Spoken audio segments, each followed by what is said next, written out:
Hari ini kita akan membahas agak terdalam, yaitu tentang software design principle atau prinsip-prinsip yang harus ada atau prinsip-prinsip yang dijadikan dasar sebagai penilaian apakah desain kita itu baik atau tidak, gitu ya.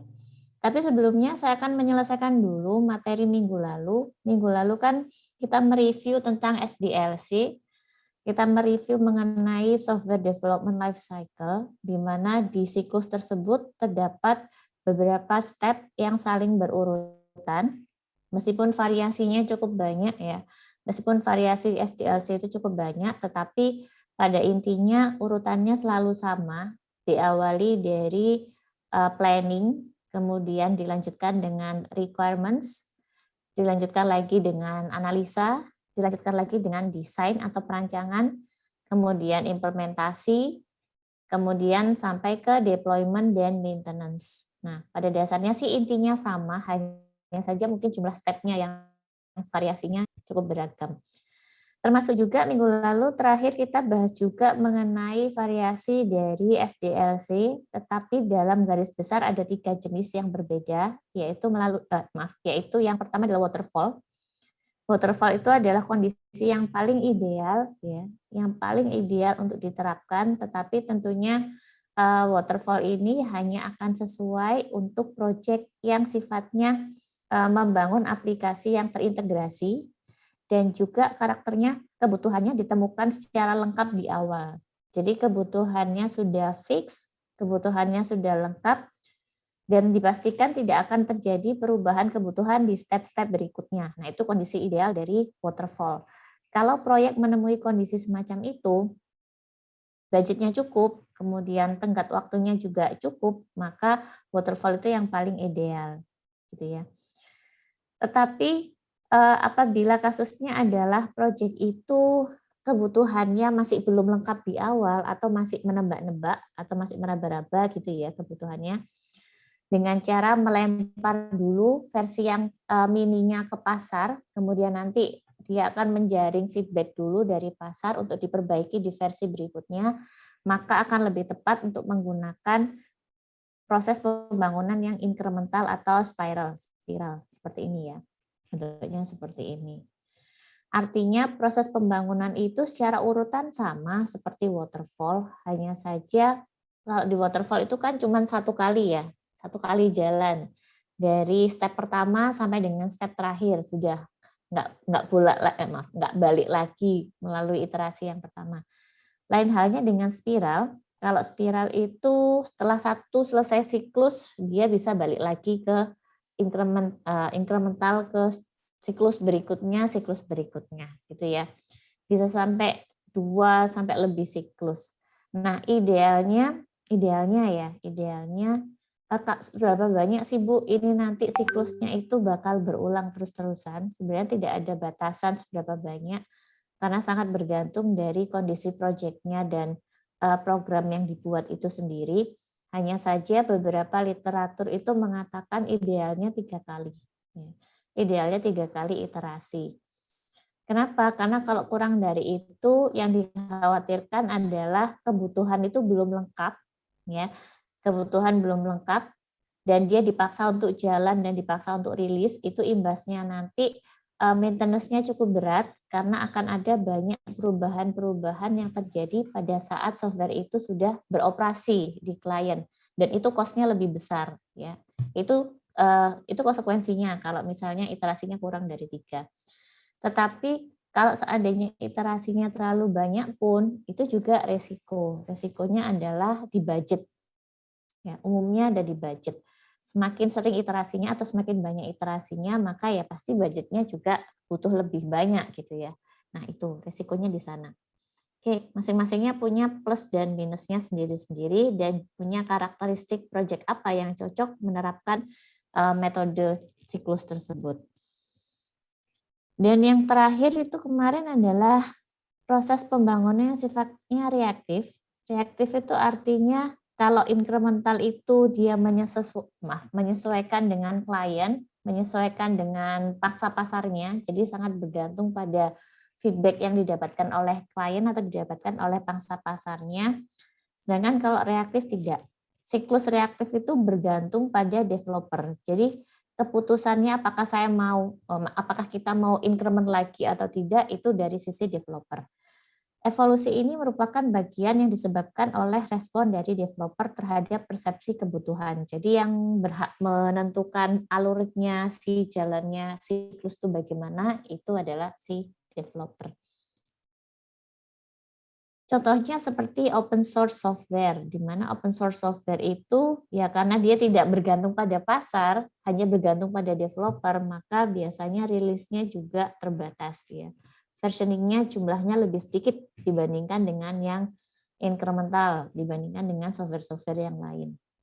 Tapi kalau yang atas, yang linear itu umumnya produknya itu adalah produk-produk yang well established atau well developed gitu ya. Artinya produknya itu benar-benar terancang dengan baik, lebih robust lah sifatnya seperti itu, lebih jarang terjadi perubahan. Nah itu untuk yang produk-produk yang dihasilkan dari proses metode yang linear atau waterfall seperti itu.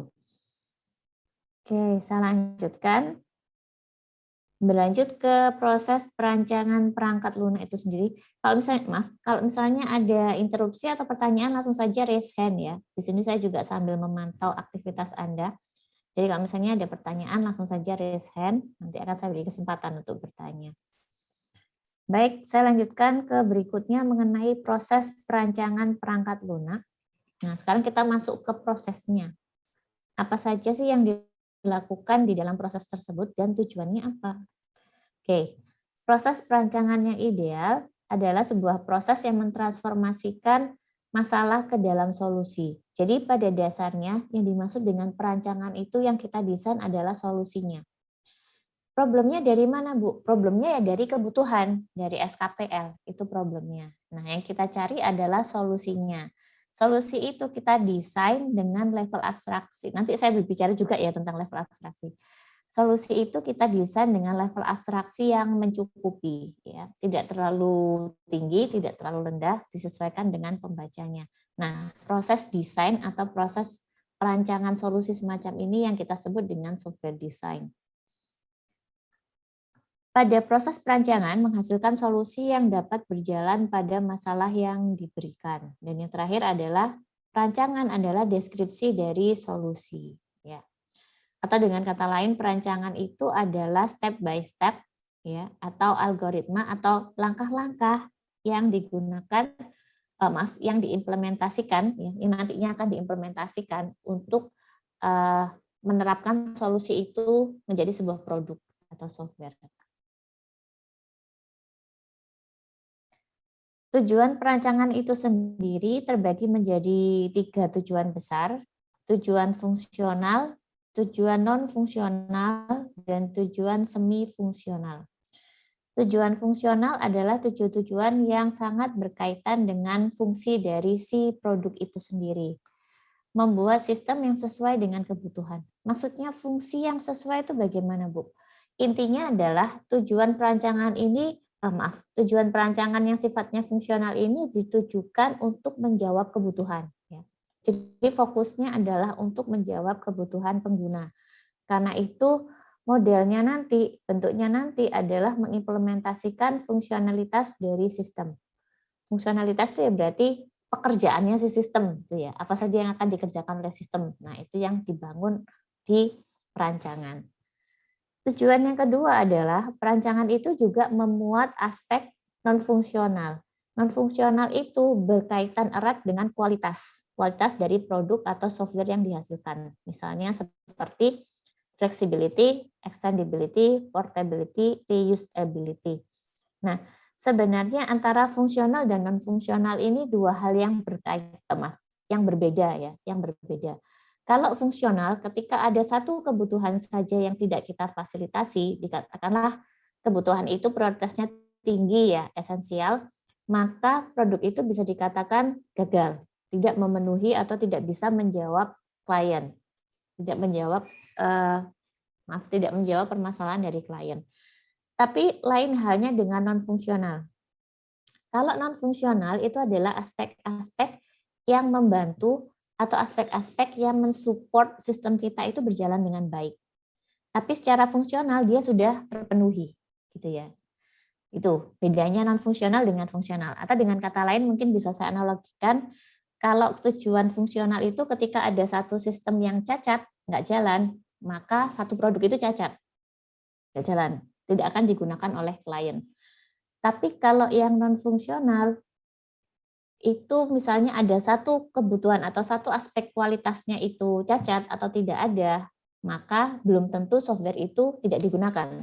Software itu tetap akan digunakan, hanya saja faktor kenyamanannya mungkin berkurang, gitu ya. Yang biasanya mungkin kalau kita lihat dari aspek portabilitas, yang biasanya user itu bisa mengakses software dengan menggunakan smartphone misalnya atau mobile device, tetapi karena portabilitasnya nggak ada, maka sekarang user harus benar-benar duduk di desktop gitu ya. Kemudian dia baru bisa mengakses dengan menggunakan aplikasi desktop misalnya. Nah, ini yang dimaksud dengan portabilitas atau kebutuhan non fungsional yang sebenarnya tidak mempengaruhi solusi dari sistem, hanya saja akan membuat penggunanya itu sedikit tidak nyaman, gitu ya. Itu bedanya fungsional dengan non fungsional. Yang terakhir itu adalah semi fungsional. Kalau semi fungsional itu campur-campur, ya. Mungkin bisa saya katakan 50-50, separuh fungsional, separuh non fungsional. Umumnya untuk tujuan semi fungsional ini sebenarnya dia dilahirkan dari aspek kualitas dari non fungsional. Hanya saja ketika diimplementasikan, konsekuensinya adalah harus menambahkan satu fungsionalitas baru ke dalam sistem. Bedanya di situ. Karena itu dikatakan semi fungsional itu 50-50, separuh-separuh. Ya. Kalau yang non fungsional tadi tidak mempengaruhi fungsionalitas, artinya ketika dia diimplementasikan dia tidak akan menyebabkan konsekuensi apapun di sisi fungsi, ya. Tapi kalau semi fungsional tidak, ketika aspek kualitas itu diimplementasikan maka akan berimbas ke adanya fungsionalitas baru yang dimunculkan. Saya ambil contohnya saja misalnya apa ya? Mungkin robustness. Nah, robustness itu kan kalau kita tilik dari arti katanya robust itu kan berarti handal. Ketika sistem itu diposisikan pada situasi yang tidak normal, situasi yang abnormalnya, dan dia ditekan dengan berbagai kondisi yang tidak terjadi biasanya, sistem itu tetap berjalan. Itu maksud dari robustness. Nah, katakanlah sistem itu terletak atau dioperasikan di daerah yang rawan guncangan. Misal ini ya, rawan guncangan atau rawan gempa, misal katakanlah seperti itu. Atau mungkin diletakkan atau ditanam di mesin yang memang getarannya cukup heboh atau cukup dahsyat. Nah, ini kan nantinya juga akan berpengaruh ke robustness si software itu sendiri. Loh, kok bisa, Bu? Ya bisa saja. Yang namanya software itu kan tidak akan bisa jalan kalau tidak ada hardware. Sedangkan hardware ini sendiri sangat-sangat mudah dipengaruhi oleh faktor eksternal. Entah itu faktor suhu atau temperatur misalnya, atau bisa juga faktor guncangan seperti yang tadi saya sampaikan. Nah, katakanlah mesin hardware-nya itu terletak di tempat yang rawan guncangan misalnya. Ya, dia dibawa mobil dan mobilnya itu, sarana moda transportnya misalnya, moda transportnya itu cukup sering terjadi guncangan. Nah, ini pun juga akan mempengaruhi sisi dari fungsionalitas. Misalnya, karena dia rawan guncangan dan mesinnya itu rawan hang tiba-tiba, maka secara periodikal si sistem itu nanti akan meminta untuk backup. Entah nanti backupnya itu 2 jam sekali misalnya atau 3 jam sekali misalnya. Nah, suatu kebutuhan untuk membackup secara periodik ini akhirnya mau nggak mau harus masuk sebagai fungsional. Kenapa? Karena kalau itu tidak dilakukan, maka sistemnya jadi mati semuanya, gitu ya. Atau sistemnya jadi hang. Kalau sistemnya hang berarti kan klien nggak akan bisa mengakses, nggak akan bisa menggunakan. Tidak lagi tidak nyaman, tetapi benar-benar nggak bisa mengoperasikan. Nah, ini bedanya ya. Bedanya antara non fungsional dengan semi fungsional. Oke? Nah, tadi saya contohkan robustness. Kalau yang lain, Bu, contohnya banyak. Nanti silakan Anda cari sendiri ya. Oke, kira-kira seperti itu. Kemudian, nah, saya masuk ke proses perancangan. Setelah tadi kita tahu tujuan dari perancangan itu ada 3 secara garis besar, fungsional, non-fungsional, dan yang terakhir adalah semi-fungsional. Nah, sekarang kita masuk. Sebenarnya di dalam perancangan itu, garis besarnya itu melakukan apa dan output-nya apa. Nah, itu digambarkan di diagram di bawah ini. Ya. Desain software itu yang ada di dalam kotak hijau. Ya, ini adalah desain software. Software design, bukan desain software, software design, perancangan perangkat lunak.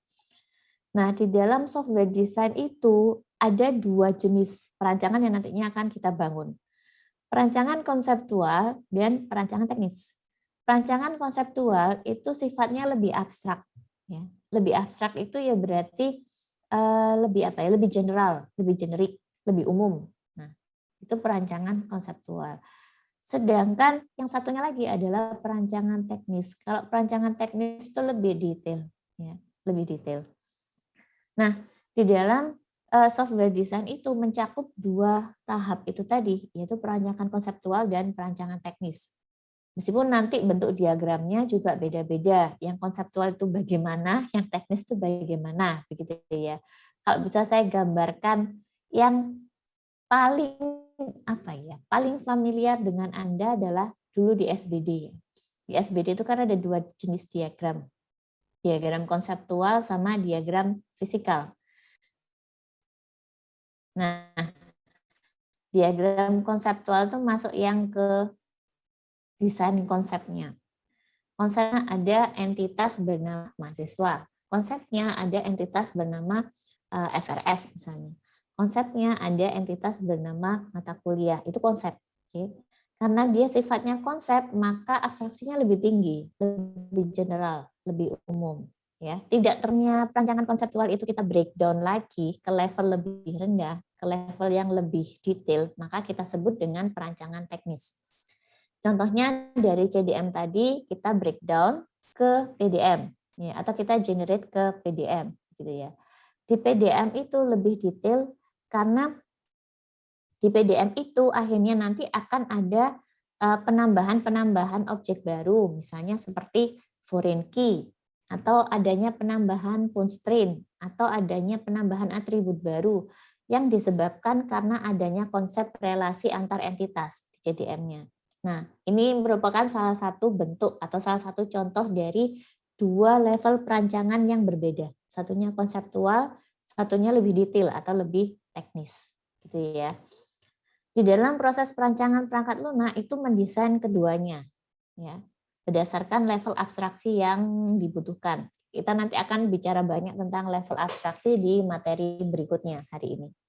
Oke, kalau prosesnya seperti itu, inputnya berupa SKPL. Jadi sebenarnya PPL ini nanti Anda tidak lagi membuat SKPL, justru SKPL itu akan diberikan di soal. Jadi nanti saya akan memberikan Anda sebuah dokumen SKPL yang asumsinya itu sudah lengkap, kebutuhannya sudah lengkap, kalimatnya juga sudah tidak ada yang ambigu. Nah, baru kemudian nanti Anda desain solusinya, gitu ya. Baik, SKPL ini sebagai input dari perancangan. Pada proses perancangan kita mendesain solusi-solusi secara konseptual maupun secara fisikal atau teknis. Baru kemudian hasilnya adalah berupa DPPL, deskripsi perancangan perangkat lunak. Ya. Di dalam DPPL itu memuat rancangan rinci dan juga memuat arsitektur PL. Jadi kalau di SKPL itu masih fokusnya adalah tentang kebutuhan, ada use case diagram, lalu ada use case description, kemudian ada mungkin Anda sebutnya activity diagram. Nah, sifatnya masih sangat umum, masih berupa kebutuhan yang fokusnya ke klien. Tapi kalau sudah masuk di PPL, maka fokusnya sudah fokus produk. Ya. Dokumen itu berbicara tentang produk yang nantinya akan kita hasilkan. Nah, bedanya di situ. Kalau ini bicara tentang kebutuhan klien, tapi kalau ini berbicara tentang desain produknya, desain software yang nanti akan kita buat. Seperti itu.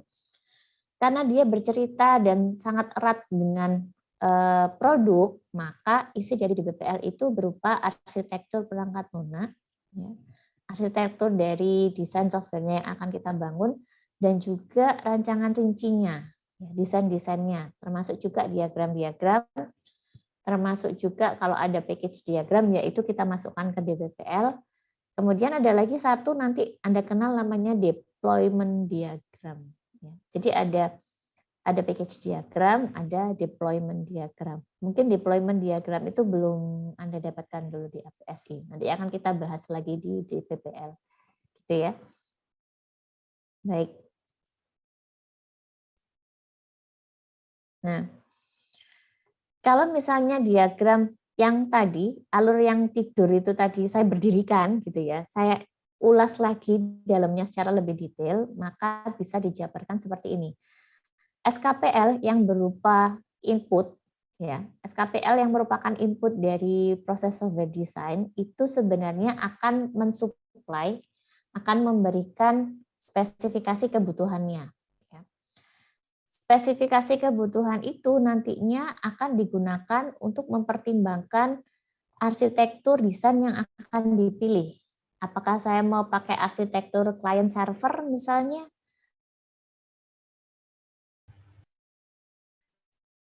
Ataukah kita pakai PIM misalnya? Nah, itu adalah nama-nama arsitektur desain.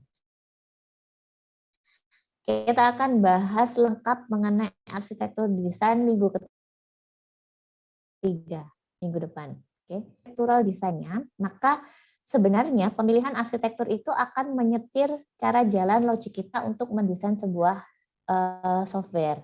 Karena itu di sini disebutkan output dari pemilihan arsitektural design itu berupa logical design dari software itu sendiri. Nah, logical design nantinya akan didetailkan lagi melalui proses yang namanya detail design decision. Jadi di proses perancangan itu, diagram-diagram yang sifatnya masih generik, masih umum, itu akan di breakdown menjadi lebih rinci, lebih kecil, sampai jadi komponen diagram. Nanti Anda akan kenal juga namanya komponen diagram. Ya. Apakah komponen diagram dengan kelas diagram itu sama? Enggak. Kalau kelas diagram itu adalah struktur objek-objek dari dari kode yang nantinya akan Anda implementasikan di programnya. Tetapi kalau komponen diagram tidak.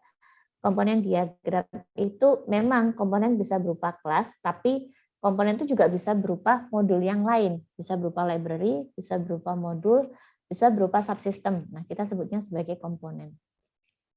Oke.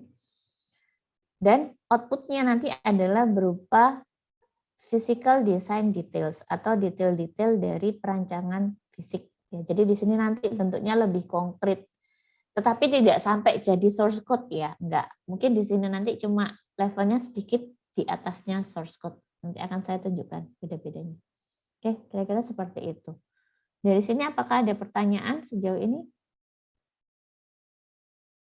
Mungkin sungkan mau raise hand, bisa juga pakai chat ya, sama saja. Boleh. Bentar saya cek dulu. Silakan Mbak Latifah.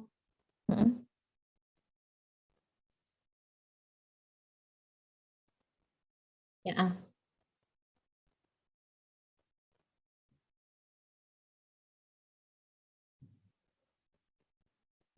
oke. Sebenarnya kalau membedakan antara fungsional dengan semi fungsional, kalau fungsional itu kebutuhan itu datangnya dari klien, Mbak. Kebutuhan itu datangnya dari klien. Artinya kebutuhan fungsional itu kita dapatkan dari proses elisitasi kebutuhan yang kita lakukan terhadap klien. Jadi klien yang mengutarakan itu.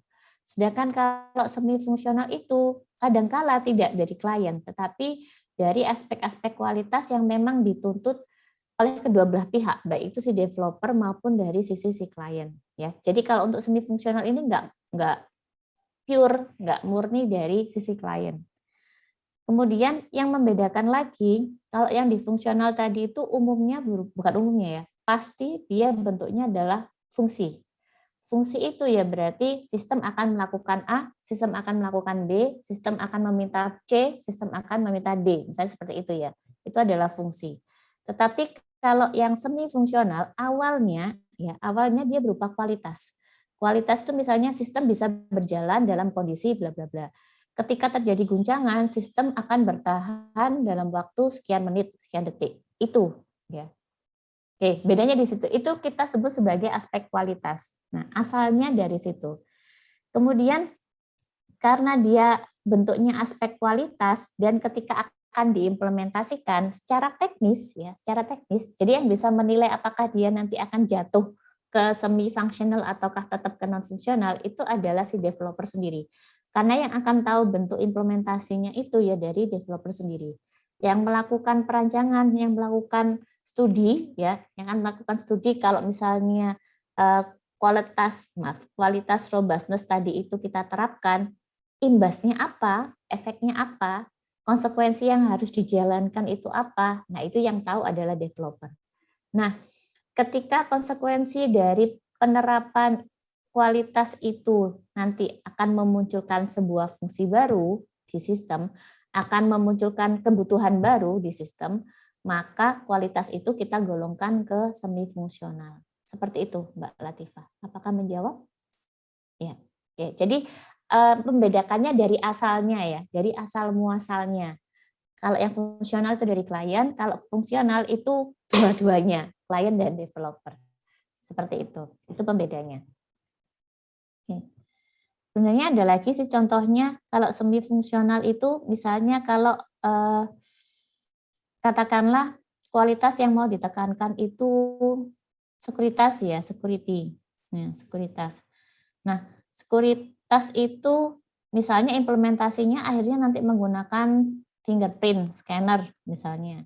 Nah, ternyata setelah ada penerapan fingerprint scanner, dia menambahkan satu kebutuhan baru di sini, di kebutuhan fungsionalnya, yaitu untuk memvalidasi sidik jari dari pengguna-penggunanya. Nah, ini bisa masuk ke semi fungsional kalau jatuhnya, kalau asal muasalnya adalah tujuannya untuk sekuritas, untuk aspek sekuritas, tetapi ketika diimplementasikan melibatkan hardware dan harus memiliki konsekuensi yang nantinya akan jadi sebuah fungsionalitas dari sistem itu sendiri. Nah, ini contoh lainnya. Begitu kira-kira. Oke.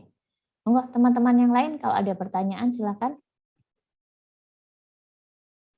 Belum? Baik, saya lanjutkan. Oke. Nah, itu tadi adalah proses-proses dalam perancangan ya. Masih prosesnya. Berikutnya adalah tentang software design principle. Kalau kita sudah tahu di perancangan itu prosesnya nanti melakukan apa, ya, meskipun kita belum tahu detailnya ya, detailnya nanti harus bagaimana, stepnya bagaimana kita belum ke sana. Itu nanti akan sambil jalan satu semester itu akan membahas tentang proses itu terus. Tapi kecil-kecil dulu, step by stepnya dulu. Nah, kita loncat dulu ke prinsip-prinsip dalam perancangan. Prinsip-prinsip dalam perancangan ini nanti sebenarnya bisa kita gunakan untuk menilai apakah desain itu kualitasnya baik atau tidak. Ya. Jadi bukan menilai benar atau salah, nah tidak, karena kembali lagi desain itu sifatnya subjektif. Sangat terhadap proyeknya, untuk programnya itu bagaimana. Jadi tidak bisa kita menilai apakah desainnya itu salah atau benar, itu tidak bisa. Yang bisa kita nilai adalah apakah itu kualitasnya baik, dikatakan kualitasnya baik kalau dia bisa menjawab kebutuhan pengguna, atau sebaliknya kualitasnya buruk atau tidak bisa menjawab kebutuhan pengguna. Jadi cuma itu saja yang bisa kita nilai. Meskipun modelnya seperti mencocokkan atau menyandingkan antara kebutuhan dengan desain, tapi sebenarnya ada prinsip-prinsip yang bisa kita pegang ketika kita akan menilai desain dari sebuah software. Kita nanti mengenal ada 1, 2, 3, 4, 5, 6, 7. Ada 7 buah prinsip yang nantinya akan kita pelajari sampai dalam satu semester ini. Jadi nanti ketika Anda sudah mendesain, saya akan meminta Anda membuat penilaian satu per satu prinsip yang ada di sini, sudah masuk enggak kualitasnya, sudah sesuai dengan yang diminta atau tidak. Nah, itu nanti akan kita lakukan. Oke, sebelum kita membahas jauh mengenai 7 prinsip itu, coba kita cek dulu, secara harfiah yang dimaksud dengan prinsip itu apa sih? Prinsip di sini dikatakan sebagai asas atau kebenaran yang yang menjadi pokok dasar berpikir. Jadi yang dimaksud dengan prinsip itu adalah asas atau dasar. Ya, nilai dasarnya itu nanti akan kita bandingkan. A principle is a comprehensive and fundamental law, doctrine, or assumption. Assumption itu artinya balik lagi, tidak ada yang benar dan salah karena semuanya serba subjektif. Tetapi kita bisa menilai itu baik atau tidak. Gitu ya. Jadi tidak ada benar salah, tapi apakah itu sesuai atau tidak. Prinsip perancangan perangkat lunak merupakan filosofi kunci yang memberikan dasar untuk pendekatan konsep perancangan perangkat lunak yang berbeda-beda. Ya intinya kita katakan saja itu dasarnya lah. Dasar penilaiannya itu ya 7 itu tadi, gitu ya. Oke, 7 prinsip perancangan ada abstraksi atau abstraction, cohesion and coupling, dekomposisi dan modularisasi, penyembunyian informasi atau enkapsulasi, sufficiency, completeness, and primitiveness, separation of concern, separation of interface, and implementation. Jadi ada 7. Ada 7 besar. Saya masuk ke satu persatu dulu. Abstraksi. Apa sih abstraksi itu? Nah, sebelum saya cerita banyak tentang abstraksi, ya, coba kita tonton bareng-bareng. Ini saya cantumkan ada 3 buah video yang berbeda. Ya. Video itu sangat, kalau menurut saya sangat mewakili apa yang dimaksud dengan abstraksi sebenarnya. Video yang pertama ini memberikan overview, ya, gambaran singkat saja mengenai abstraksi. Videonya kalau nggak salah cuma 3-4 menitan saja. Kemudian yang berikutnya ini adalah level-level abstraksi. Ini yang agak panjang videonya, nanti Anda tonton sendiri ya, sekitar 50-an menit.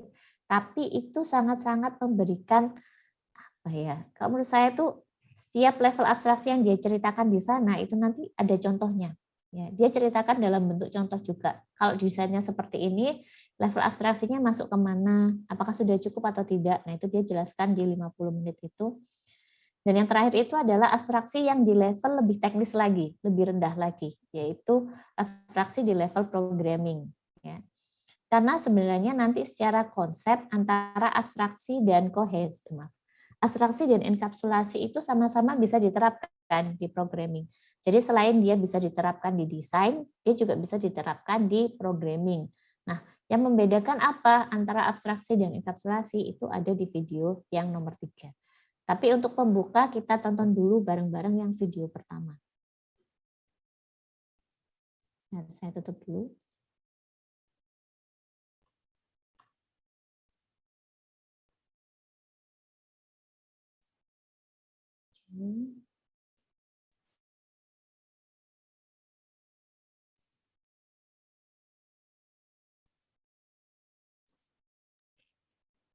Before we begin, we have to answer the question, what? Before we begin, we have to answer the question, what? Suaranya apakah terdengar? Dengar. Oke. What is abstraction? Well, the definition of abstraction is the act of removing elements of specificity from a diagram to emphasize commonality. But what does that really mean? Well, it's probably easier to explain with an example.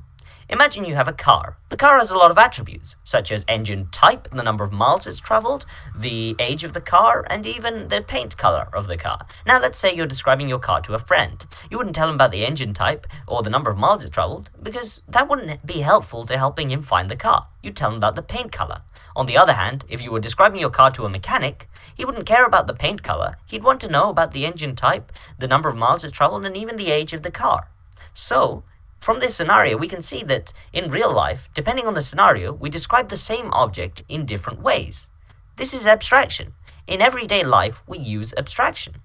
So, what is abstraction? Well, it's the process of describing things using only the important details for the task at hand. In a computer context, this involves only providing attributes and methods to an object that are useful for the task at hand. In the practice questions, you will practice this process yourself. You will have to write attributes and methods to describe real-world objects depending on the task at hand. If you get stuck, have a look at the example answers we've provided in the About section of the course webpage. Don't worry if your answers don't match up exactly with ours. Abstraction and design is a very subjective thing, so Everyone's designs are a little bit unique.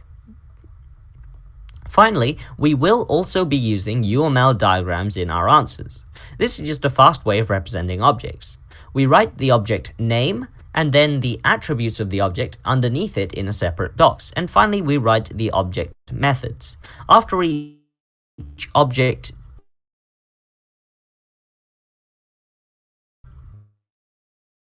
method name or object attribute name, we write the type or the type of the object attribute, the type of string.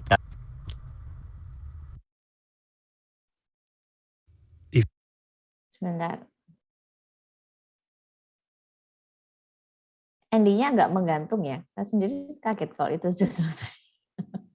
Tapi kira-kira itu bisa memberikan gambaran mengenai abstraksi. Jadi abstraksi itu sendiri sebenarnya dia merupakan sebuah upaya untuk menghindari hal-hal yang lebih detail ditampilkan dan dianggap tidak penting untuk saat itu. Itu kita sebut sebagai abstraksi.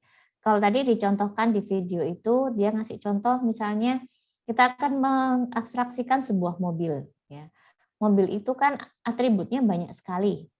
Bisa warna mobilnya, bisa tipe mobilnya, bisa juga mungkin jumlah rodanya misalnya, ataupun juga tahun mesinnya, ataupun juga tipenya, transisinya misalnya, dan lain sebagainya. Itu adalah atribut-atribut dari mobil. Tetapi ketika kita menjelaskan tentang mobil itu ke orang yang berbeda, katakanlah tadi yang pertama dia menjelaskan tentang mobilnya ke temannya. Tujuan temannya adalah pengen tahu atau pengen pinjam mobilnya. Mobilmu itu yang mana? Sini kuncinya, aku mau pinjam misalnya. Itu kondisi itu kebutuhan si temannya yang pertama.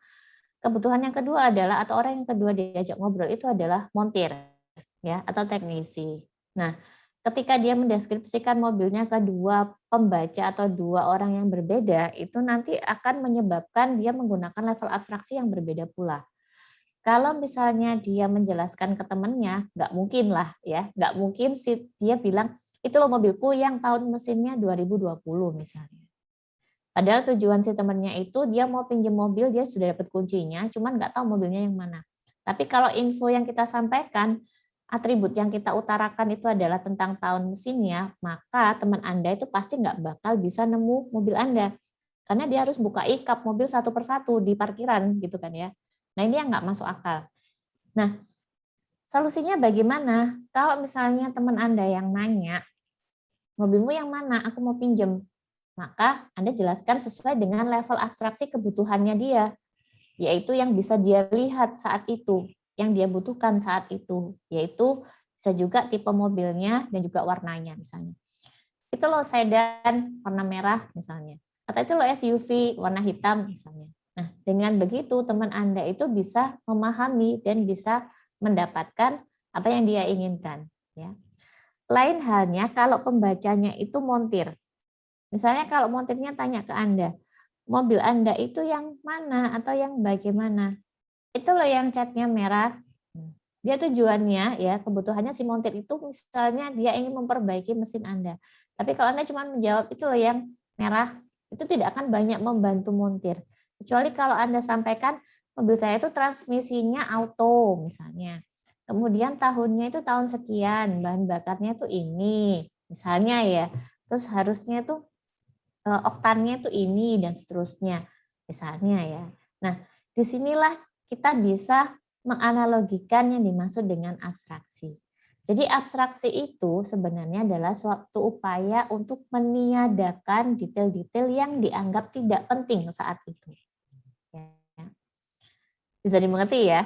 Itu kalau kasusnya mobil. Kalau kasusnya desain software, Bu. Contoh abstraksinya apa? Contoh abstraksinya sebenarnya sudah pernah Anda lakukan dulu di APSI, yaitu ketika Anda mendesain software, mendesain use case diagram, ketika Anda mendesain kelas diagram, ketika Anda mendesain sequence diagram, dan seterusnya, dan seterusnya. Nah, itu sebenarnya sudah Anda lakukan dulu. Hanya saja Anda tidak sadar bahwa Anda saat itu sedang mempraktekkan abstraksi. Kok bisa ya, Bu?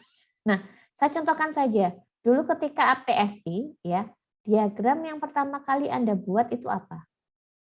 Masih ingat? Use case diagram. Ya. Tahu nggak ciri-cirinya use case diagram itu seperti apa karakternya? Use case diagram itu kira-kira kalau dibaca orang awam, orang yang nggak orang yang apa ya, orang yang nggak pernah kuliah IT misalnya, atau tidak pernah kuliah informatika misalnya, atau tidak tahu menahu mengenai software design misalnya, use case diagram itu bisa dimengerti mereka tidak? Bisa. Sepertinya bisa, iya. Tujuannya use case diagram memang seperti itu. Level abstraksinya use case diagram itu adalah level paling tinggi. Level abstraksi paling tinggi. Jadi kalau misalnya saya gambarkan gitu ya, bisa saya gambarkan. Maaf. Saya pakai warna merah saja supaya terlihat.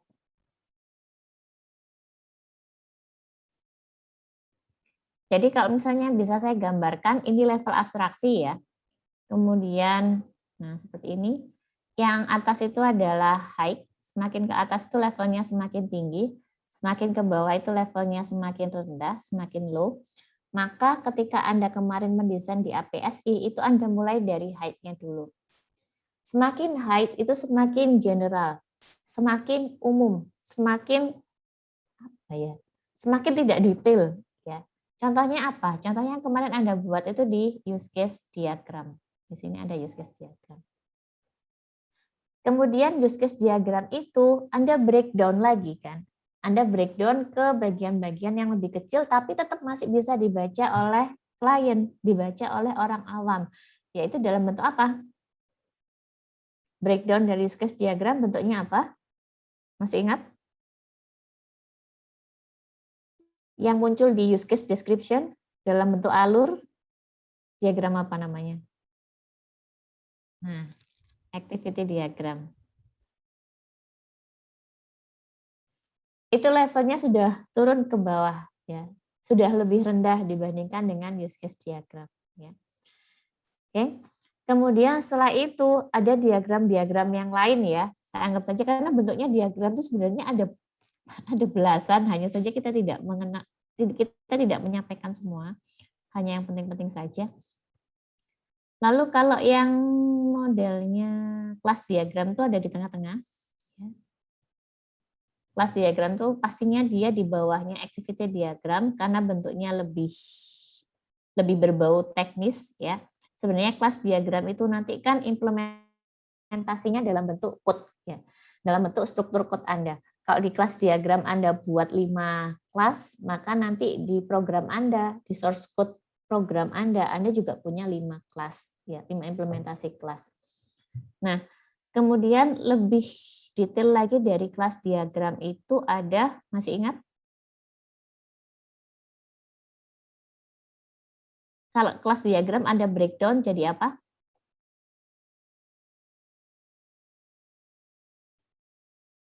Sequence diagram. Ya. Jadi sequence diagram itu merupakan level lebih detail lagi di bawahnya si kelas diagram. Itu kalau dari sisi struktur program ya. Kalau dari data abstraksi, Bu. Ini kan abstraksi ada macam-macam nanti nih levelnya. Oh, bukan levelnya, maaf, pembagiannya. Ada, sebentar saya agak loncat ya. Ada data abstraction, ada abstraction yang lain gitu ya. Maaf, ada specification, ada parameterization. Yang tadi kita sebutkan itu masuk ke specification, ada di procedural, ada juga di beberapa di control abstraction. Sedangkan kalau untuk yang data abstraction itu contohnya seperti CMD, itu levelnya di tengah-tengah sini. Di atas lagi di CMD itu kalau nggak salah, sebentar, secara konseptual itu ada, mungkin Anda kenal, mungkin juga tidak, ER ya, Entity Relationship. Kemudian lebih detail dari situ, di sini ada PDM. Physical Data Model, gitu ya. Jadi semakin ke atas, itu level diagramnya semakin umum. Semakin ke bawah itu level abstraksinya semakin detail, semakin mendekati teknis. Kalau semakin ke atas semakin abstrak, semakin ke bawah semakin detail. Yang paling bawah itu sebenarnya bentuk konkretnya apa sih, Bu? Paling bawah itu bentuk konkretnya itu adalah maaf. Bentuk konkretnya itu adalah source code. Ya. Jadi paling detail itu adalah source code. Itu sudah granularitas atau apa ya, satuan yang paling kecil, paling detail itu adalah source code. Ya. Jadi kalau kita tarik ke atas, semakin abstraksi, semakin tinggi abstraksinya, maka dia bisa jadi use case diagram. Seperti itu. Ini yang kita sebut dengan abstraksi. Tapi ini kalau di desain ya, kalau di desain itu seperti ini. Kalau abstraksi di programming bagaimana? Nah, nanti Anda silahkan tonton videonya di sini ya, supaya tahu bedanya. Abstraksinya di pemrograman, di source code itu bentuknya bagaimana. Gitu. Oke, tapi konsepnya sama, di mana konsep abstraksi itu adalah menghilangkan detail yang dianggap tidak perlu untuk saat itu. Ya, dianggap tidak perlu untuk saat itu. Dihilangkan tuh bukan dihilangkan secara permanen ya, enggak. Tetapi kalau misalnya level abstraksinya kita turunkan, karena pembacanya berbeda, tadinya adalah teman Anda sekarang montir, atau tadinya adalah klien awam dan sekarang adalah database designer, maka tentu level abstraksinya harus kita turunkan supaya lebih detail. Gitu ya. Itu tujuan dari abstraksi. Dan termasuk dalam prinsip perancangan yang pertama, yaitu abstraction. Abstraksi secara arti adalah melihat atau mengobservasi sebuah objek dengan berfokus untuk mendapatkan informasi penting untuk tujuan tertentu, tanpa memperhatikan detail lower level yang dianggap tidak perlu. Karena itu tadi saya sampaikan, abstraksi itu intinya adalah menghilangkan detail yang dianggap tidak perlu untuk saat itu. Abstraksi itu sendiri sama ya, diawali dari logical model, yang paling atas itu adalah level-level konsep atau logical, itu masih konsep-konsep atau logical, dan yang paling bawah itu adalah physical modelnya, di mana dia modelnya sudah lebih konkret, lebih teknis, lebih mendekati bentuk produknya. Mekanisme abstraksi itu sendiri ada dua macam, parameterization dan specification. Parameterization itu penerapannya ada di programming. Misalnya ketika Anda harus mempassing data, ya, mempassing data dalam bentuk parameter. Nah, sebenarnya di parameterization itu Anda melakukan proses abstraksi. Anda bisa saja mewakili sekumpulan banyak input-input data itu menjadi satu struct misalnya atau satu objek misalnya. Nah, objek itu yang Anda sebutkan di parameter untuk dipassing ke metode-metode yang lain misalnya. Nah, itu kita sebut dengan parameterization. Jadi parameterization itu adalah upaya untuk mengabstraksikan, biasanya yang diabstraksikan adalah data yang dipassing dalam bentuk parameter yang nantinya akan dipanggil dalam metode atau function. Itu kita sebut dengan parameterization. Nah, abstraksi yang kedua, mekanismenya tidak di programming tetapi di level design, yaitu kita sebut dengan specification. Level abstraksi mekanisme abstraksi di specification itu contohnya seperti procedural abstraction yang berupa urut-urutan kejadian seperti ini. Ini adalah prosedural. Ini sebenarnya Anda lihat di mana ini, Kamati? Ini diagramnya mirip dengan apa ini? Activity, Bu. Ya, betul. Activity diagram. Jadi activity diagram itu termasuk prosedural karena dia berupa urut-urutan aktivitas, urutan kejadian. Kemudian ada data abstraction. Nah, ini yang tadi sempat saya singgung. Ada logical logical level yang bentuknya adalah CDM atau konseptual nama lainnya, dan ada yang physical level yang bentuknya adalah PDM. Sedangkan level view-nya ya level-level yang lebih atasnya lagi, ya. Level lebih atasnya lagi. Bentuknya biasanya kita bisa mengatakan ini dalam bentuk laporan misalnya, ataupun dalam bentuk apa ya? Biasanya kan kita kalau mau mendesain CDM dan PDM kan kita lihat dulu notanya, kita lihat dulu laporannya, kita lihat dulu objeknya apa yang akan disimpan. Nah, itu masuk ke dalam view level. Oke. Contoh yang lain adalah control abstraction, tapi sayang sekali saya tidak bisa cerita banyak tentang ini karena karena saya tidak tahu ilmunya mengenai control handling di dalam ini. Jadi ceritanya sepertinya tentang OS ya, sistem operasi. Misalnya seperti sinkronisasi semafor digunakan untuk mengkoordinasikan aktivitas-aktivitas dalam sebuah sistem operasi. Saya kurang tahu ilmunya, jadi saya tidak berani cerita banyak tentang ini. Tapi saya rasa untuk yang data abstraction dan procedural abstraction sudah cukup mewakili, memberikan Anda gambaran atau contoh bentuknya abstraksi di desain itu seperti apa. Itu ya. Oke. Baik, prinsip yang pertama tadi sudah, yaitu abstraksi. Nah, kita masuk ke prinsip yang kedua. Nah, prinsip yang kedua ini yang kayaknya agak susah untuk Anda amati atau Anda mengerti, yaitu tentang cohesion and coupling. Mungkin Anda sering mendengar, hanya saja tidak tahu itu maksudnya apa. Nah, di dalam desain itu ada prinsip yang kita sebut dengan cohesion dan coupling. Meskipun katanya depannya sama-sama berawalan C, tetapi keduanya punya punya titik nilai yang berbeda-beda. Kalau cohesion itu, kalau kita artikan secara harfiahnya ya, itu sebenarnya gaya tarik-menarik antar molekul sejenis. Itu kalau di kimia. Kalau di desain apa, Bu? Kalau di desain itu adalah kekuatan asosiasi antar elemen di dalam sebuah modul. Atau dengan kata lain misalnya ya, saya bisa gambarkan Anda membangun Anda membangun software itu menjadi beberapa modul yang berbeda. Nah, modul itu sebenarnya bisa jalan secara individual, ya, bisa jalan secara independen. Dia bisa jalan sendiri tanpa membutuhkan teman-teman yang lain sebenarnya. Ya. Tetapi apabila modul itu bergabung atau saling bekerja sama, saling passing, entah itu mempassing objek gitu ya, dengan modul-modul yang lain, maka mereka bisa menyelesaikan tugas yang lebih besar. Ya. Ini yang kita sebut dengan cohesion.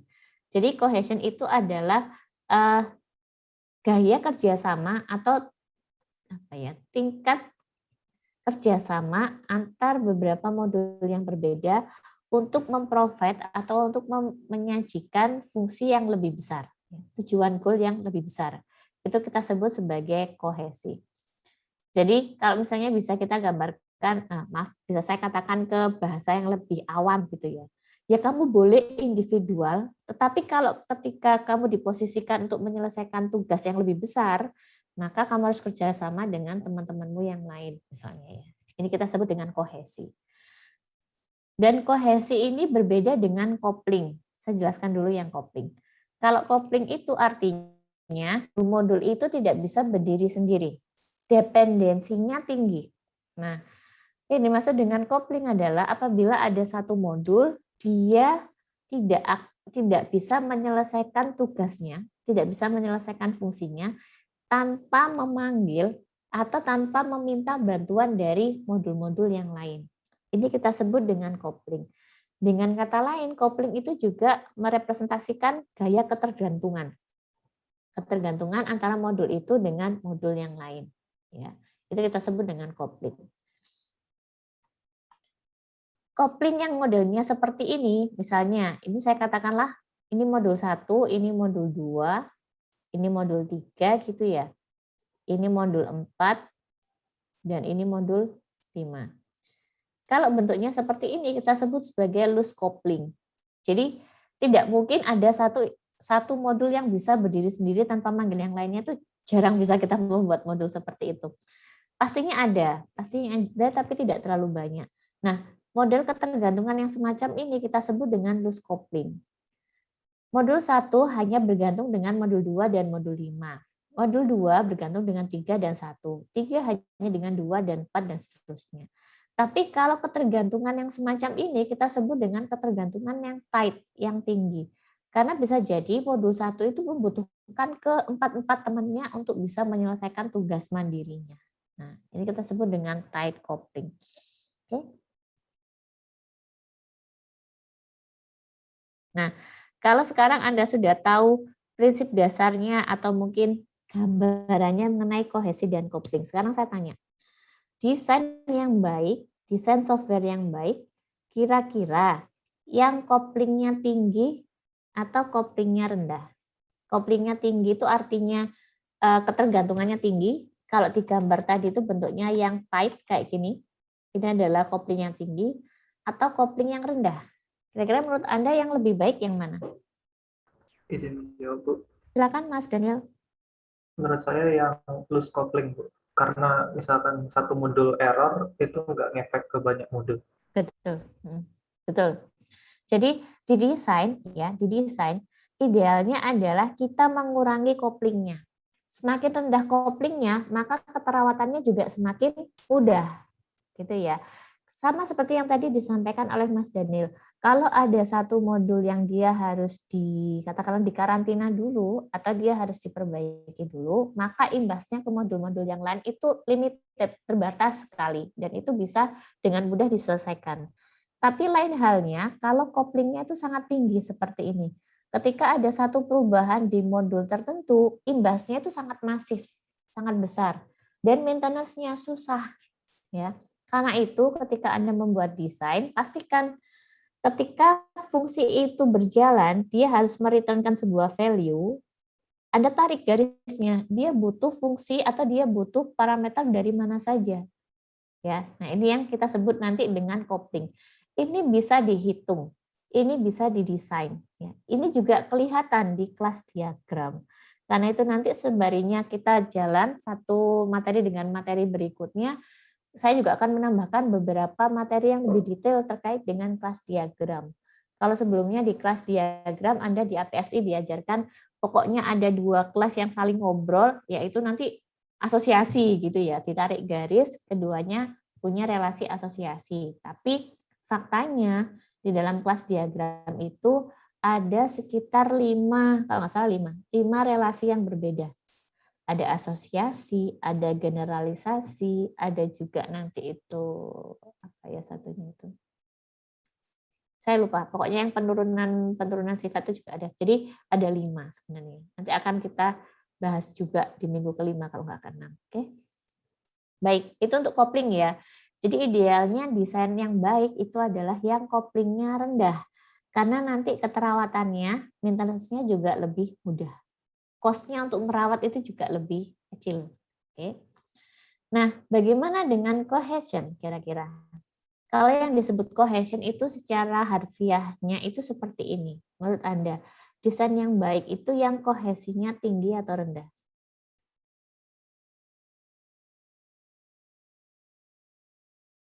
Adakah? Adakah? Nggak ada ide? Kebalikan dari kopling, desain yang baik adalah desain yang kohesinya tinggi. Jadi desain yang kohesinya tinggi itu berarti reusable-nya dia tinggi. Ya. Reusable-nya dia tinggi berarti kita tidak perlu mengcloning atau mengcloning ya. Mengcloning itu artinya mengcopy paste. Mengcopy paste source code satu ke bagian yang lain, ke bagian yang lain. Nah, memang itu kesannya praktis ya, simple karena kita nggak perlu ngetik lagi. Tetapi itu justru nanti imbasnya panjang lah ya, imbasnya panjang. Terutama untuk ke keterawatan. Belum lagi kalau misalnya ada parameter yang namanya sama persis. Nah, nanti compilernya bingung.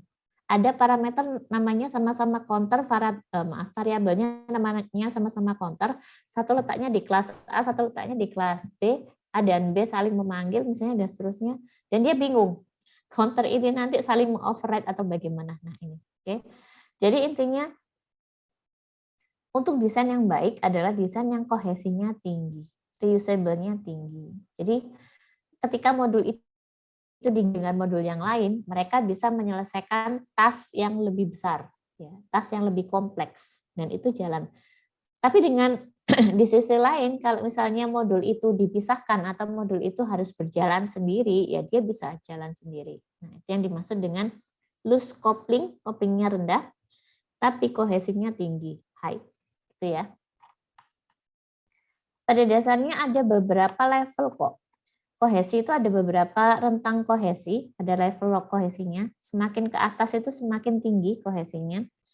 Semakin ke bawah semakin rendah kohesinya. Jadi semakin ke atas itu semakin baik desainnya, semakin ke bawah itu semakin Ya bukan nggak baik ya, tetapi imbasnya nanti di maintenance-nya susah. Okay. High cohesion diawali dari level functional, kemudian agak rendah sequential, agak rendah lagi communicational, procedural, temporal, logical, coincidental. Nah, masing-masingnya penjelasannya ada di sini, dan saya tidak menjelaskan satu persatu karena ini nanti saya jadikan sebagai tugas Anda. Jadi minggu ini Anda ada tugas, Anda berkelompok, setiap kelompok 4 mahasiswa, ya.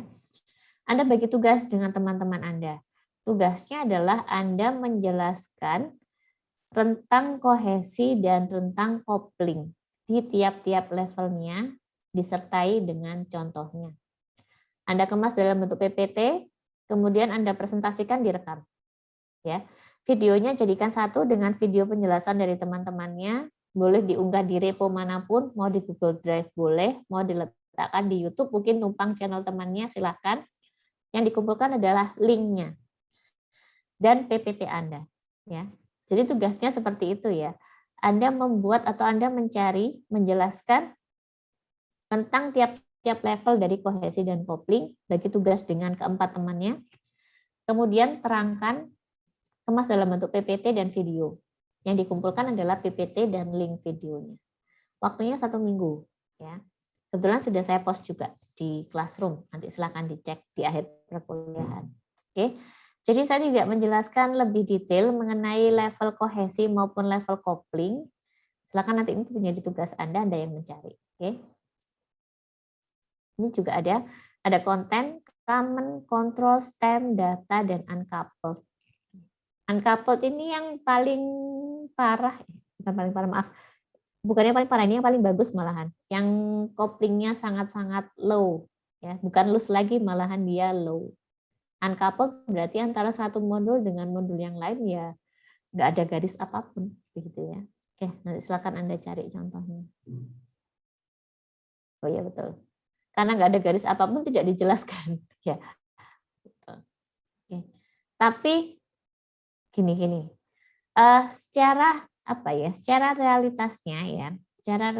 realitasnya untuk membuat modul-modul itu benar-benar uncoupled itu tidak bisa. Karena kalau dia beneran uncoupled, konsekuensinya adalah kohesinya juga ikut rendah. Ya. Kohesinya juga ikut rendah. Tidak bisa saling kerjasama untuk menyelesaikan satu proyek yang besar, gitu, satu tujuan yang besar. Jadi kondisi uncoupled itu adalah kondisi yang bisa dikatakan impossible to happen, ya tidak terjadi. Yang sering ya data pada level yang loose-nya. Oke. Baik.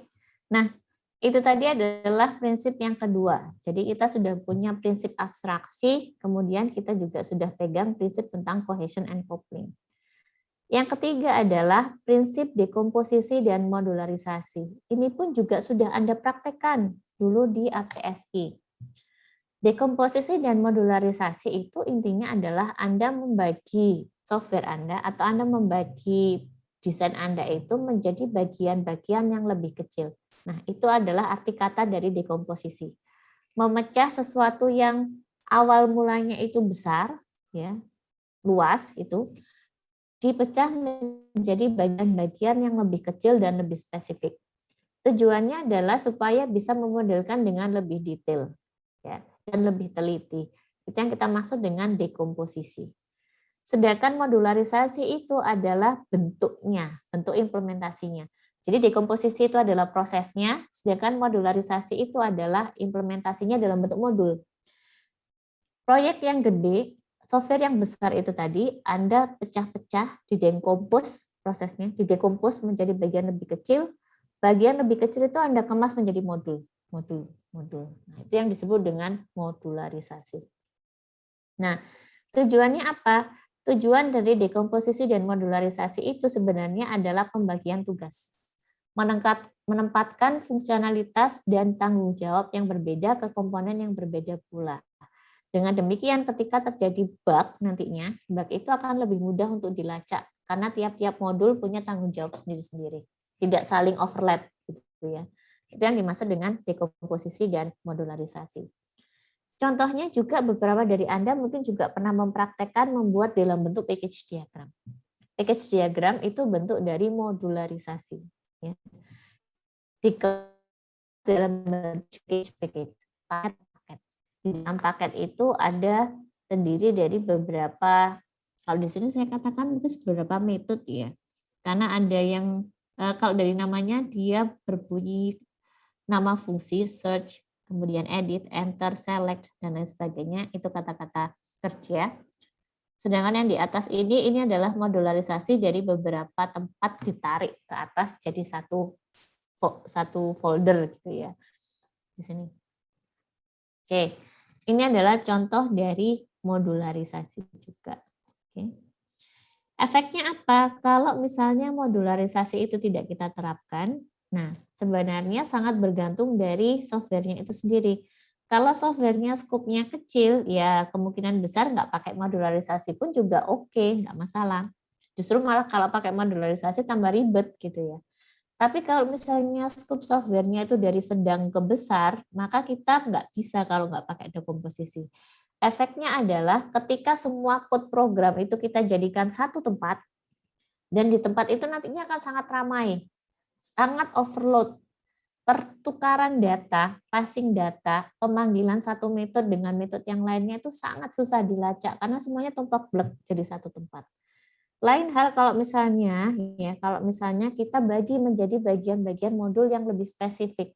Maka untuk mencari bug-nya nanti atau ketika untuk kita fixing bugs itu akan lebih mudah karena tiap-tiap modul itu umumnya dia punya tanggung jawab yang spesifik juga. Dan yang namanya tanggung jawab ini nanti nggak boleh saling overlap ya. Nggak boleh saling overlap. Itu nanti yang berkaitan dengan prinsip yang ketujuh, separation of concern. Tapi nanti akan saya jelaskan lebih lanjut. Oke.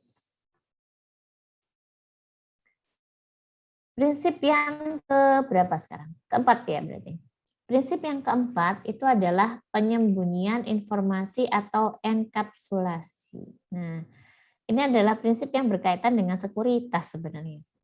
Enkapsulasi atau penyembunyian informasi mengelompokkan dan membungkus detail internal abstraksi sehingga tidak dapat diakses oleh entitas eksternal.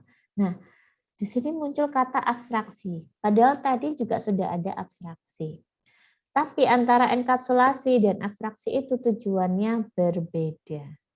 Kalau abstraksi itu tujuannya difokuskan ke pembacanya, pembaca desainnya, apakah orang awam ataukah orang yang lebih expert, kita sesuaikan dengan dia.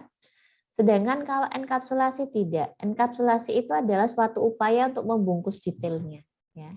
Itu yang kita sebut dengan enkapsulasi. Tujuannya adalah tidak dapat diakses oleh entitas eksternal. Jadi benar-benar diproteksi. Tapi kalau yang abstraksi tadi itu adalah di-hide saja. Di-hide artinya ya ada, ya level itu ada, hanya saja tidak ditampilkan saat itu. Tapi kalau enkapsulasi tidak, dia benar-benar diproteksi. Contohnya enkapsulasi adalah ketika Anda menerapkan encapsulation di programming. Ini videonya ada di sini ya.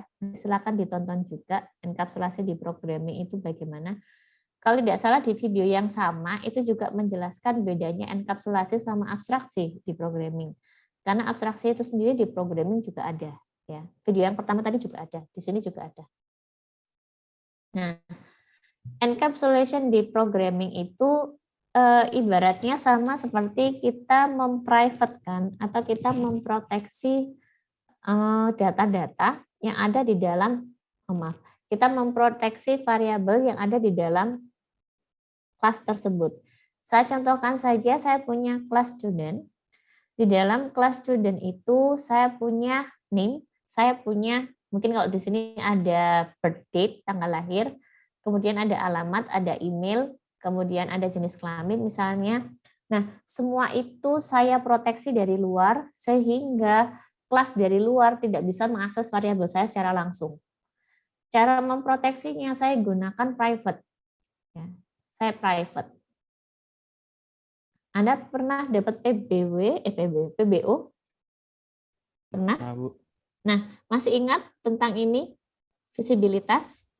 Masih. Private? Masih ingat ya? Nah, private, public, protected itu ya. atau package ada 4 kalau di Java, kalau di C mungkin ada 3. Nah, kalau kita set menjadi private, artinya yang bisa mengakses variabel itu ya hanyalah yang di dalam kelas saja.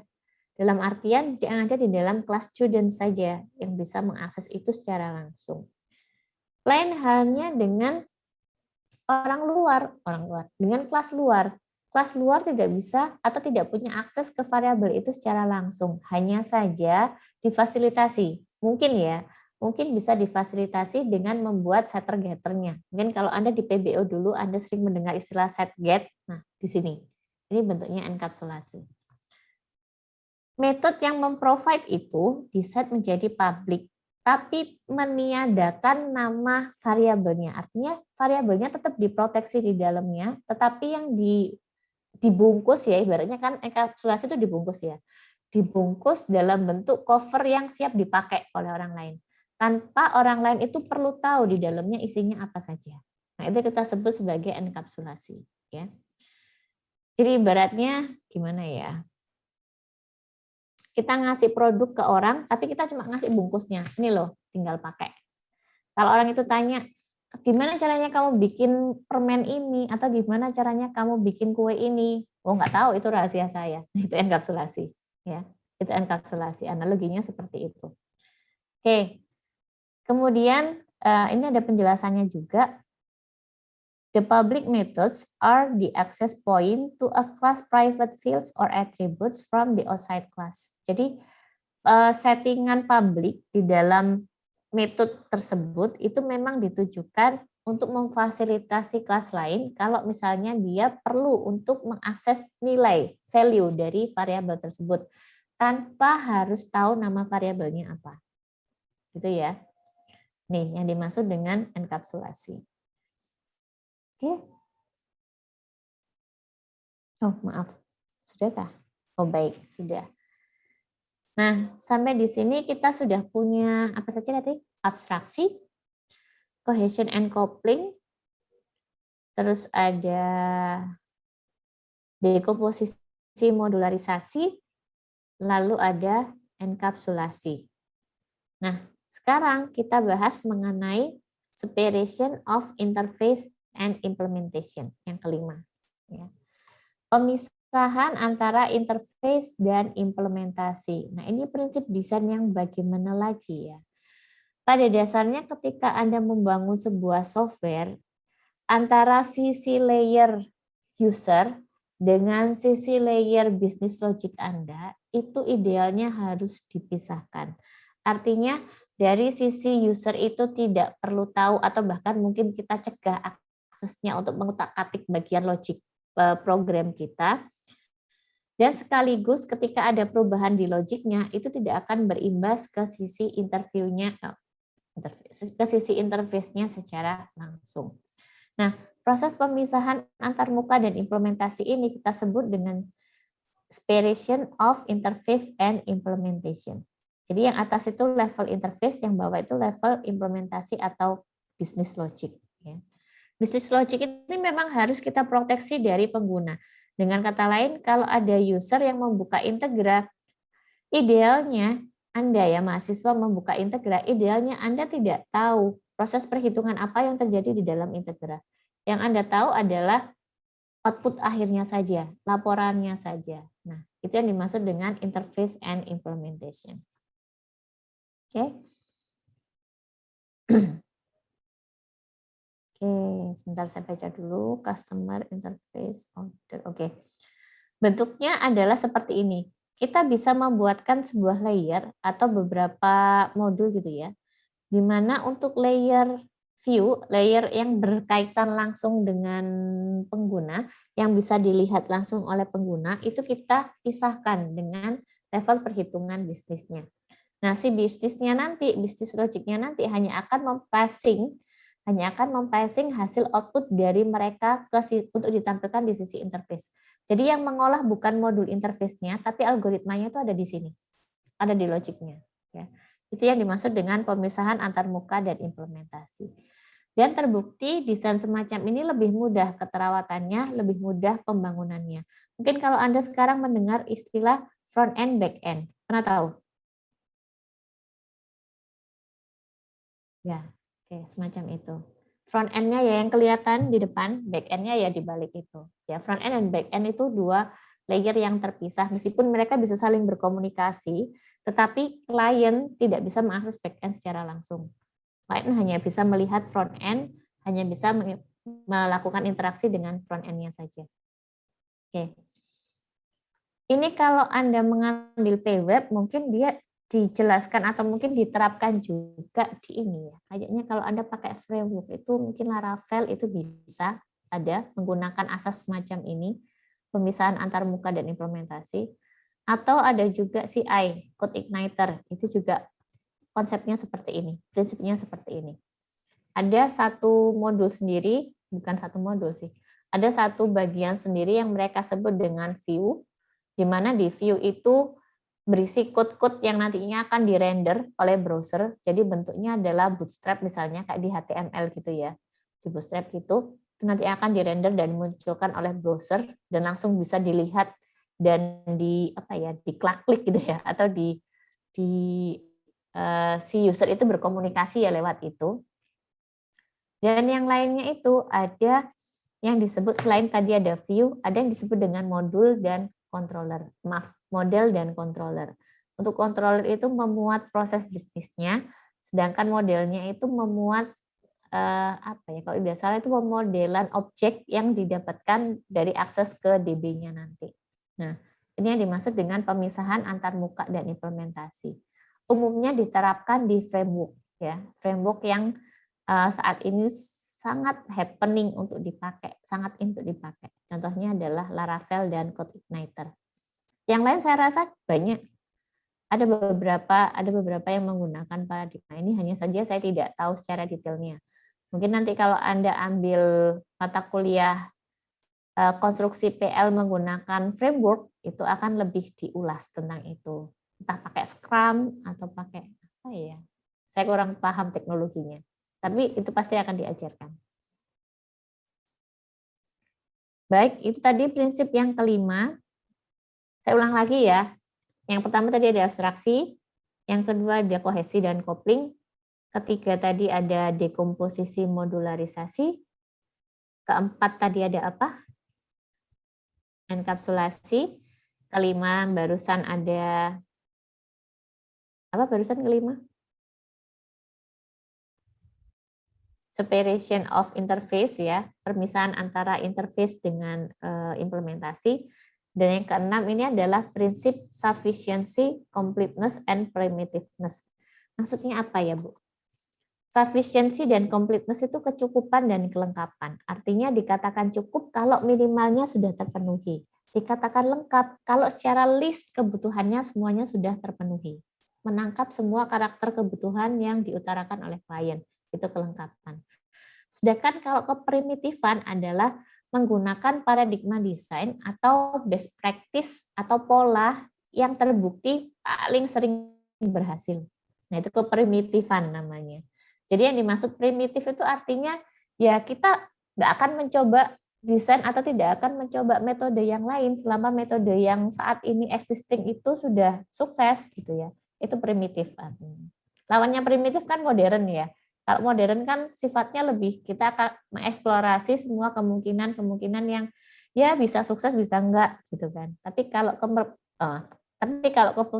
keprimitifan itu artinya ya kita gunakan saja apa yang sudah existing saat ini. Keprimitifan berarti merancang sesuatu seharusnya sesuai dengan pola yang mudah diterapkan, yang sudah pasti akan berhasil. Ya. Itu keprimitifan artinya. Implementasinya nanti adalah dengan menggunakan desain pattern. Karena di sini sudah disebutkan ya, pola-pola desain. Dan desain pattern itu sendiri sudah dicanangkan ada 23. Jadi kita pakai salah satu atau beberapa dari 23. Tanpa create coba-coba baru lagi gitu ya. Itu yang dimaksud dengan primitif. Oke. Yang terakhir itu adalah separation of concern. Nah, ini tadi sangat berkaitan dengan modularisasi. Ya. Bedanya dengan separation of interface and implementation, Kalau di separation of interface and implementation itu fokusnya analoginya sama seperti front end dan back end, tetapi kalau di separation of concern itu tidak. Dia lebih mirip seperti modularisasi. Hanya saja yang ditekankan di sini ketika membuat modularisasi, ketika menerapkan modul-modul itu, pastikan modul itu tidak saling overlap. Dikatakan overlap kalau ada satu modul dengan modul yang lain itu punya tanggung jawab yang beririsan. Nah, ini yang dihindari ya. Yang lebih baik adalah di separation of concern adalah jika satu modul itu punya tanggung jawab sendiri dan modul yang lain juga punya tanggung jawab sendiri. Misalnya di sini ada modul FRS itu ngurusnya juga cuma FRS saja. Kemudian di modul yang lain ini adalah modul scam yang ngurusnya cuma scam aja. Maaf tulisannya jelek. Nah, seperti itu, scam. Ini yang dimaksud dengan separation of concern. Masing-masingnya punya tanggung jawab sendiri-sendiri dan nggak saling overlap. Oke? Bu, kalau ternyata FRS dan scam itu saling berkaitan. Berkaitan nggak?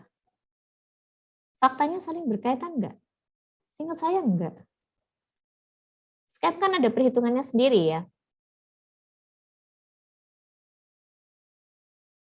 Kalau FRS kan rencana perkuliahan Anda 1 semester ke depan gitu kan ya. Hitungannya adalah hitungan SKS. Tapi kalau scam kan hitungannya hitungan poin. Hanya saja ketika Anda mengajukan scam itu kebetulan di semester yang barengan dengan perwalian. Itu memudahkan saja sih. Tapi sebenarnya proses bisnisnya sih jauh berbeda. Tidak saling berpengaruh. Nah, hal yang semacam ini kita sebut dengan separation of concern. Tiap-tiap modul itu punya tanggung jawab sendiri-sendiri, nggak saling bertabrakan.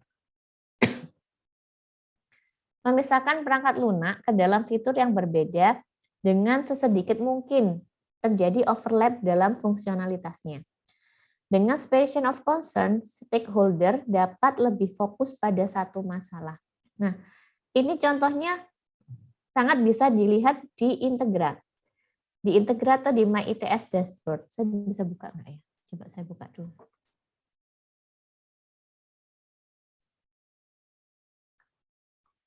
Bentar ya.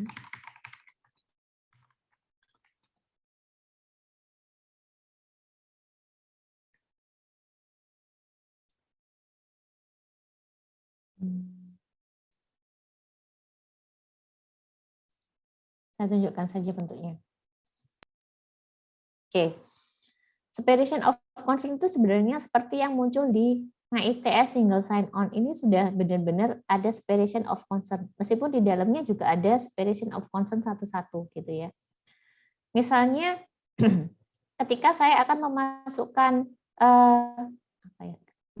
ketika saya akan melakukan perwalian, Anda melakukan perwalian, itu sudah dipisah ke dalam subsistem namanya SE Akademik.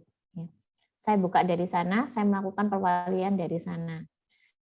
Ketika saya akan memasukkan nilai Anda, itu tidak lagi di tempat ini. Kalau dulu masih di tempat ini, tetapi sekarang concern-nya sudah berbeda, karena concern-nya sekarang kalau untuk nilai itu diarahkan ke penjaminan mutu, jadi fokus proses bisnisnya sudah berbeda dari sebelumnya, karena itu sekarang dipisah menjadi MyITS Akademik. Nah, ini ada separation of concern di situ. Okay. Karena ada separation of concern ya pastinya keterawatannya atau ketika kita akan memodifikasi proses bisnis di satu tempat itu tidak akan berpengaruh ke tempat yang lain. Ya. Kita tidak akan merombak total, istilahnya seperti itu. Kemudian kalau misalnya saya akan mencatat kehadiran Anda, itu tidak di MyITS Akademik juga, nggak di sana, tapi dibuatkan di MyITS Presensi. Jadi fokusnya tentang kehadiran Anda, tentang berita acara perkuliahan. Concern-nya di situ. Kalau misalnya Anda mau memasukkan scam, itu ada di Student Connect kalau nggak salah. Ada nggak Student Connect di sini? Kok saya nggak lihat ya? Oh, lewat link. Kalau Anda lewat link. Kalau di Oke. Oh, ini nih, MyITS Student Connect ada nih di sini. Ya. Jadi ketika saya mengelola scam Anda, saya mengaksesi scam Anda, itu tidak lagi masuk di FRS, ya tidak lagi masuk di SIM akademik, tetapi sudah ada concern-nya sendiri. Karena scam itu nanti jadinya fokusnya adalah di Anda menyebutnya apa ya, SKPE ya, surat keterangan pendamping ijazah ketika Anda lulus. Karena itu tidak dimasukkan di SIM akademik. Tapi kalau perwalian di sini, dosen wali Anda siapa di sini, saya meng-ACC FRS Anda di sini. Nah, beda lagi kalau misalnya saya ngurus diri saya sendiri, baru di sini kepegawaian itu ya. Nah, ini yang dimaksud dengan separation of concern. Satu sistem yang besar itu tadi, sistem administrasi di ITS itu tadi dipecah menjadi concern-concern yang lebih kecil. Dengan begitu tidak akan ada modul-modul yang saling overlap. Jadi memang diupayakan untuk membuat subsistem yang tidak saling overlap satu dengan yang lain, tidak saling tumpang tindih. Tapi seandainya butuh datanya gimana, Bu? Kalau misalnya ada butuh datanya misalnya, nah, tes akademik kan tentunya butuh data FRS dari SIM akademik. Tetapi dia hanya akan mengambil saja. Semua perubahannya tidak bisa dilakukan di dua tempat, tetapi hanya di satu tempat. Jadi kalau misalnya saya mendrop Anda mendrop dari satu mata kuliah, saya ke sini, bukan ke sini. Jadi masing-masingnya punya tugas sendiri-sendiri. Gitu ya. Ini contoh dari separation of concern. Oke. Total sekarang kita sudah punya 7. 7-7-nya sudah disampaikan. Nah, saya balik dulu.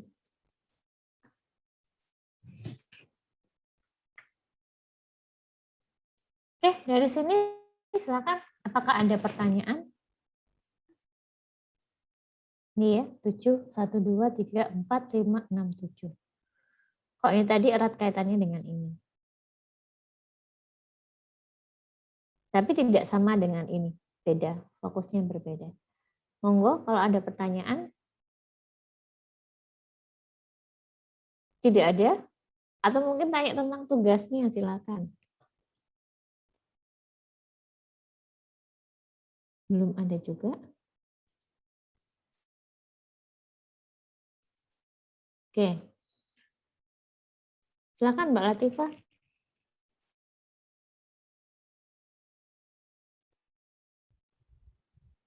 Oke.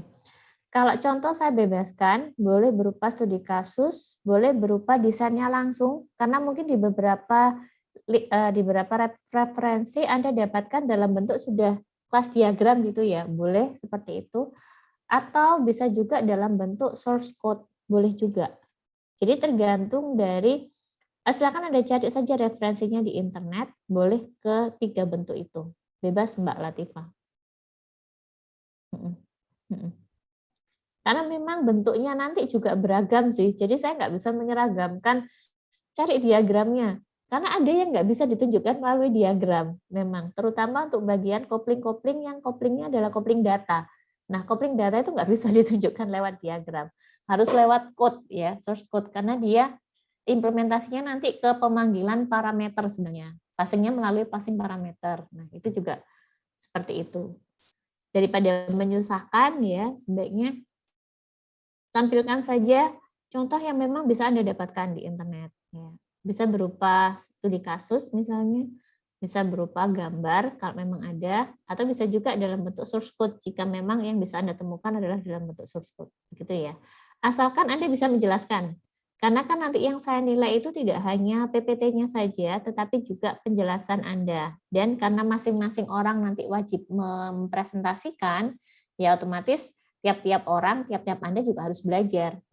Meskipun saya tidak menguasai ke semua level misalnya, tidak masalah. Tapi paling enggak ada yang sudah Anda pegang.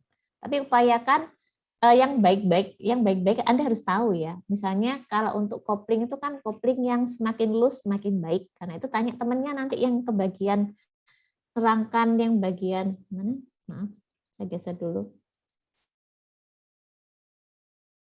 Tanya temannya yang bagian jelaskan tentang stem ataupun data kopling. Ciri-cirinya gimana sih? Contohnya gimana? Meskipun Anda nggak kebagian jelaskan itu, tapi Anda juga wajib tahu. Kemudian yang kohesi tadi, yang paling baik itu yang fungsional. Tanya temannya yang kebagian fungsional. Gimana sih kohesi itu? Meskipun Anda nggak kebagian, tapi Anda juga harus tahu. Oke. Seperti itu. Nah, Harapannya adalah dengan tahu level-level kohesi ini nanti, Anda bisa menilai desain saya itu masuk kemana levelnya. Begitu ya. Oke. Baik, dari sini apakah ada pertanyaan? Silakan.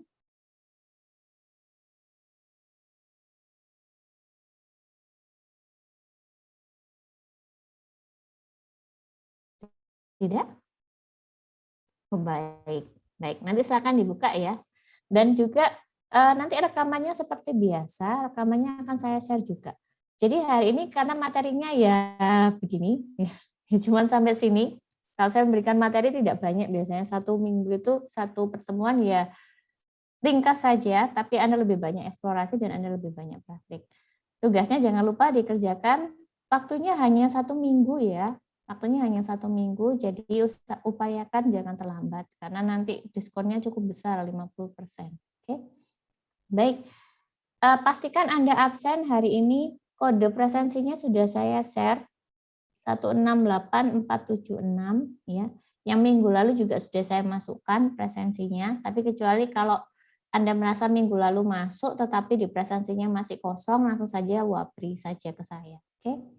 Baik, kalau tidak ada pertanyaan, saya tutup perkuliahan untuk sore hari ini, minggu kedua ini. Terima kasih atas kehadirannya, saya tutup kelasnya dan selamat sore. Oke. Terima kasih, Bu. Sama-sama. Terima kasih, Bu. Baik. Bu. Recording